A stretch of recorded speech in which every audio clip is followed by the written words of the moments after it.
जय श्री राम दोस्तों, आप सबका पुनः हमारे चैनल एनलाइटमेंट एकोज में स्वागत है। राजा दशरथ का वशिष्ठ और वामदेव जी को श्री राम के राज्याभिषेक की तैयारी करने के लिए कहना और उनका सेवकों को तदनुरूप आदेश देना। राजा की आज्ञा से सुमंत्र का श्री राम को राजसभा में बुला लाना और राजा का अपने पुत्र श्री राम को हितकर राजनीति की बातें बताना। इससे पहले कि हम आगे बढ़ें, हम आपसे अनुरोध करना चाहते हैं कि कृपया हमारे चैनल को लाइक, सब्सक्राइब और शेयर करें ताकि भगवान राम की यह अद्भुत कहानी सभी तक पहुंच सके। सभासदों ने कमल पुष्प की सी आकृति वाली अपनी अंजलियों को सिर से लगाकर सब प्रकार के महाराज के प्रस्ताव का समर्थन किया। उनकी वह पद्मांजलि स्वीकार करके राजा दशरथ उन सबसे प्रिय और हितकारी वचन बोले। अहो, आप लोग जो मेरे परम प्रिय ज्येष्ठ पुत्र श्री राम को युवराज के पद पर प्रतिष्ठित देखना चाहते हैं, इससे मुझे बड़ी प्रसन्नता हुई है तथा मेरा प्रभाव अनुपम हो गया है। इस प्रकार की बातों से पूर्वासी तथा अन्यान्य सभासदों का सत्कार करके राजा ने उनके सुनते हुए ही वामदेव और वशिष्ठ आदि ब्राह्मणों से इस प्रकार कहा। यह चैत्र मास बड़ा सुंदर और पवित्र है। इसमें सारे वन उपवन खिल उठे हैं। अतः इस समय श्री राम का युवराज पद पर अभिषेक करने के लिए आप लोग सब सामग्री एकत्रित कराइए। राजा की यह बात समाप्त होने पर सब लोग हर्ष के कारण महान कोलाहल करने लगे। धीरे धीरे उन जन रव के शांत होने पर प्रजापालक नरेश दशरथ ने मुनि प्रवर वशिष्ठ से यह बात कही। भगवान श्री राम के अभिषेक के लिए जो कर्म आवश्यक हो उसे सांगोपांग बताइए और आज ही उस सब की तैयारी करने के लिए सेवकों को आज्ञा दीजिए। महाराज का ये वचन सुनकर मुनिवर वशिष्ठ ने राजा के सामने ही हाथ जोड़कर खड़े हुए आज्ञा पालन के लिए तैयार रहने वाले सेवकों से कहा, तुम लोग स्वर्ण आदि रत्न, देव पूजन की सामग्री, सब प्रकार की औषधियाँ, श्वेत पुष्पों की मालाएं, खील, अलग अलग पात्रों में शहद और घी, नए वस्त्र, रथ, सब प्रकार के अस्त्र शस्त्र, चतुरंगिणी सेना, उत्तम लक्षणों से युक्त हाथी, चमड़ी गाय की पूंछ के बालों से बने हुए 2 व्यंजन, ध्वज, श्वेत छत्र, अग्नि के समान दैदीप्यमान सोने के 100 कलश, स्वर्ण से मढ़े हुए सींगों वाला एक सांड, समूचा व्याघ्र चर्म तथा और जो कुछ भी वांछनीय वस्तुएं हैं उन सबको एकत्रित करो और प्रातःकाल महाराज की अग्निशाला में पहुंचा दो। अंतःपुर तथा समस्त नगर के सभी दरवाज़ों को चंदन और मालाओं से सजा दो तथा वहां ऐसे धूप सुलगा दो जो अपनी सुगंध से लोगों को आकर्षित कर ले। दही, दूध और घी आदि से संयुक्त अत्यंत उत्तम एवं गुणकारी अन्न तैयार कराओ जो 1 लाख ब्राह्मणों के भोजन के लिए पर्याप्त हो। कल प्रातः काल श्रेष्ठ ब्राह्मणों का सत्कार करके उन्हें वह अन्न प्रदान करो। साथ ही घी, दही, खील और पर्याप्त दक्षिणाएं भी दो। कल सूर्योदय होते ही स्वस्ति वाचन होगा, इसके लिए ब्राह्मणों को निमंत्रित करो और उनके लिए आसनों का प्रबंध कर लो। नगर में सब और पताकाएं फहराई जाएं तथा राजमार्गों पर छिड़काव कराया जाए। समस्त तालजीवी, संगीत निपुण पुरुष और सुंदर वेशभूषा से विभूषित वारांगनाएं, नर्तकियां राजमहल की दूसरी कक्षा ड्योढ़ी में पहुंचकर खड़ी रहें। देव मंदिरों में तथा चैत्य वृक्षों के नीचे या चौराहों पर जो पूजनीय देवता हैं उन्हें पृथक पृथक भक्ष्य भोज्य पदार्थ एवं दक्षिणा प्रस्तुत करनी चाहिए। लंबी तलवार लिए और गोधा चर्म के बने दस्ताने पहने और कमर कसकर तैयार रहने वाले शूरवीर योद्धा स्वच्छ वस्त्र धारण किए महाराज के महान अभ्युदयशाली आंगन में प्रवेश करें। सेवकों को इस प्रकार कार्य करने का आदेश देकर दोनों ब्राह्मण वशिष्ठ और वामदेव ने पुरोहित द्वारा संपादित होने योग्य क्रियाओं को स्वयं पूर्ण किया। राजा के बताए हुए कार्यों के अतिरिक्त भी जो शेष आवश्यक कर्तव्य था उसे भी उन दोनों ने राजा से पूछकर स्वयं ही संपन्न किया। तदनंतर महाराज के पास जाकर प्रसन्नता और हर्ष से भरे हुए वे दोनों श्रेष्ठ द्विज बोले, राजन, आपने जैसा कहा था उसके अनुसार सब कार्य संपन्न हो गया। इसके बाद तेजस्वी राजा दशरथ ने सुमंत्र से कहा, सखे, पवित्र आत्मा श्री राम को तुम शीघ्र यहाँ बुला लाओ। तब जो आज्ञा कहकर सुमंत्र गए तथा राजा के आदेशानुसार रथियों में श्रेष्ठ श्री राम को रथ पर बिठाकर ले आए।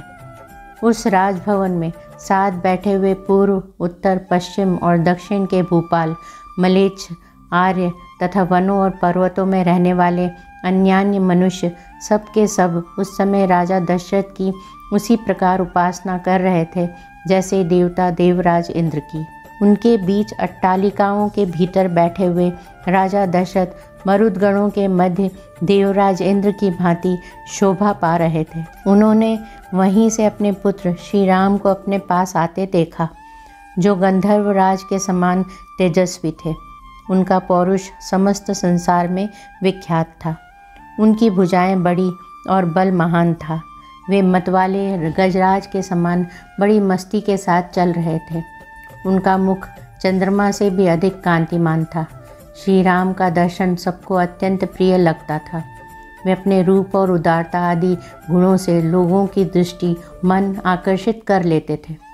जैसे धूप में तपे हुए प्राणियों को मेघ आनंद प्रदान करता है, उसी प्रकार वे समस्त प्रजा को परम आह्लाद देते रहते थे। आते हुए श्री रामचंद्र की ओर एकटक देखते हुए राजा दशरथ को तृप्ति नहीं होती थी।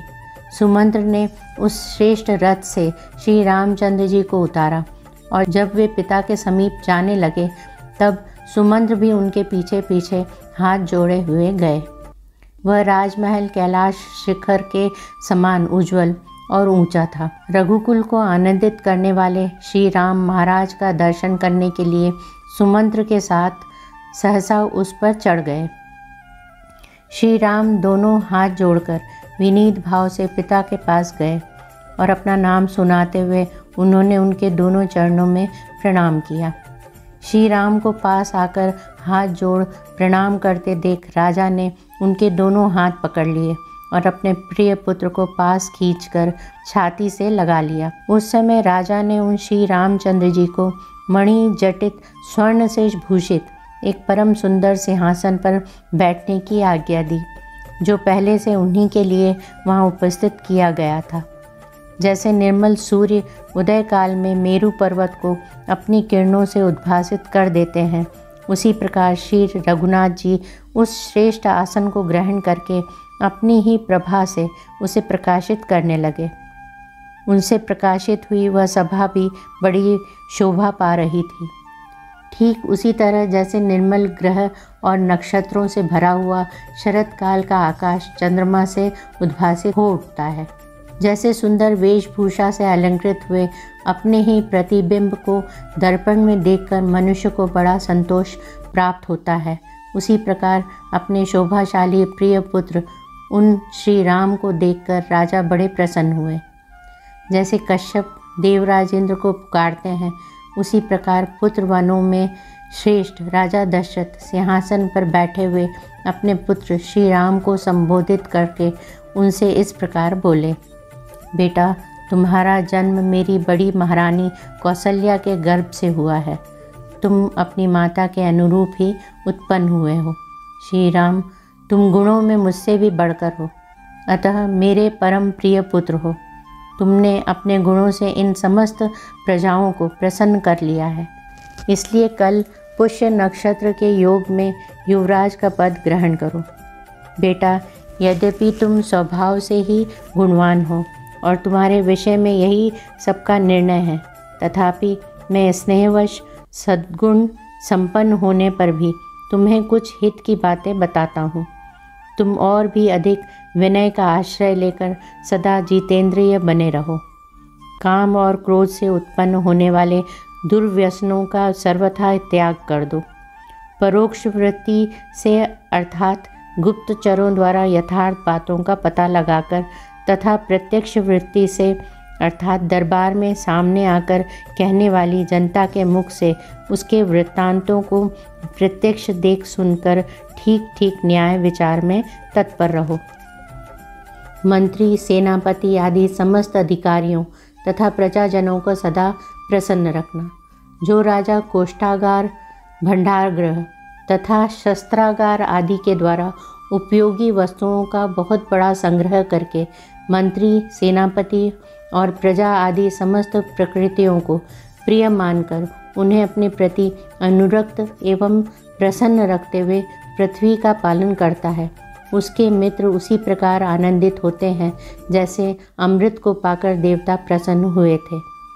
इसलिए बेटा, तुम अपने चित्त को वश में रखकर इस प्रकार के उत्तम आचरणों का पालन करते रहो। राजा की ये बातें सुनकर श्री रामचंद्र जी का प्रिय करने वाले सुहृदों ने तुरंत माता कौशल्या के पास जाकर उन्हें यह शुभ समाचार निवेदन किया। नारियों में श्रेष्ठ कौशल्या ने वह प्रिय संवाद सुनाने वाले उन सुहृदों को तरह तरह के रत्न, स्वर्ण और गौएं पुरस्कार रूप में दी। इसके बाद श्री रामचंद्र जी राजा को प्रणाम करके रथ पर बैठे और प्रजाजनों से सम्मानित होते हुए वे अपने शोभाशाली भवन में चले गए। नगर निवासी मनुष्यों ने राजा की बातें सुनकर मन ही मन यह अनुभव किया कि हमें शीघ्र ही अभीष्ट वस्तु की प्राप्ति होगी। फिर भी महाराज की आज्ञा लेकर अपने घरों को गए और अत्यंत हर्ष से भरकर अभीष्ट सिद्धि के उपलक्ष्य में देवताओं की पूजा करने लगे। प्रिय मित्रों, हमारे प्यारे भगवान राम की इस अद्भुत कहानी का हिस्सा बनने के लिए धन्यवाद। हम आगे की दिलचस्प कहानी के साथ वापस आएंगे, इसलिए बने रहें और हमारे चैनल को लाइक, शेयर और सब्सक्राइब करना न भूलें। जय श्री राम।